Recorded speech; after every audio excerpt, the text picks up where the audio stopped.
All right, Monica. So you work with a lot of women, so you'd be a good person to ask this. How do effective women, uh, how do they actually set their boundaries without sounding or feeling like they're bossy? I think that's a biggest fear for so many women is if I set boundaries, I'm going to appear bossy or I'm going to appear bitchy or mean. And I hear that. And here's what I want you to know is that if you don't set boundaries for yourself, then what tends to happen is you get negative, exhausted, and tired. And then you actually become those things that you're afraid of becoming. Right? Like, how many times have you not set boundaries and you've gone over with a client, for example, and then you're upset and then you become grouchy for the rest of the evening? So it's almost like by not setting boundaries, we are becoming what we are most afraid of becoming, which is grouchy and mean and not great to be around and bossy. So one of the things I want you to remember is that boundaries are the highest form of self-care, right? They are going to help you to be able to create a better experience for yourself so that you can always be of the highest service to others.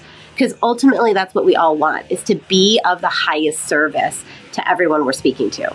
So one way to just get started with this is there's lots of different categories of boundaries, but I'll just bring up three. Time is a great category of boundaries. So really start thinking about, when do you start your day? When do you end your day? And also, how long do you spend with each client, and making sure you're really speaking to spending that time with the client. So one way, for example, to make sure you end your client sessions on time is make sure you've got a big digital clock.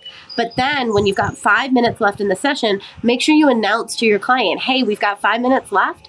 I want to make sure we wrap up, cover everything that you need to do for the future. And then if they bring up anything that is like a big picture thing, that gives you permission in the last 5 minutes to say, you know what, let's either set another conversation for this or let's talk about that next time, because we are in the closing here. So you have to really like rein that in. One of my clients actually uses a clock and it goes off, ring, ring, ring, when there are 5 minutes left, and the client can hear it and she can hear it, and it keeps them both aligned with what needs to happen. The second area is support. Boundaries around support, like needing to ask for support for your business or for yourself. And typically the first boundary area is just asking family not to bother you during the day that you're working, the time that you're working. And a great way to do that is just to really map out and create a schedule of, these are the hours I'm working, these are the days that I'm working, and I'm not going to be answering my phone unless there's blood. Essentially, a lot of women need to make that like very concrete thing. And if you feel like that is still being interrupted, I recommend that you leave your house, go to a co-working place, go to a library, go somewhere where you can be interrupted. Those are what get you started, and then you can start looking at other boundaries as well, like money and space, etc. But time and support are the main two to get started with. If you're a woman entrepreneur, a service provider, or a coach, and you are resonating with this material, I want you to know you are who I work with. I love helping you make more money.